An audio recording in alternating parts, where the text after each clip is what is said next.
నువ్వు ఒకవేళ మనుషుల మాటల చేత కృంగిపోతున్నావేమో, నిన్ను నీ కుటుంబాన్ని తక్కువగా చూస్తున్నారు, నీ బిడ్డల్ని తక్కువగా చూసి చీప్గా చూసి ఏదేదో మాట్లాడుకుంటున్నారేమో నీ కోసం, నువ్వు చేసిన అప్పుల కోసం, లేకపోతే నీ కోసం ఏదోదో నువ్వు చేసే పని కోసం తక్కువగా మాట్లాడి నీకు ఆ మాటలు వినబడినప్పుడు గాయపడుతున్నావేమో, లేకపోతే నీ కుటుంబస్తులే నిన్ను ప్రేమించే వాళ్ళే నీ గాయపరిచేలా మాట్లాడుతున్నారేమో. దేవుడు నీ హృదయాన్ని బలపరచడానికి ఈ మాట చెప్తున్నాడు. ఏమన్నా తెలుసా?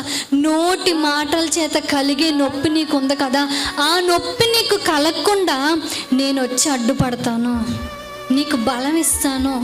నిన్ను గాయపరిచిన ప్రతి మాటని నీ గాయం అవ్వకుండా నేను నిన్ను బలపరచిపోతున్నాను. వాళ్ళు ఎన్ని తిట్టినా సరే నీకు ఏమీ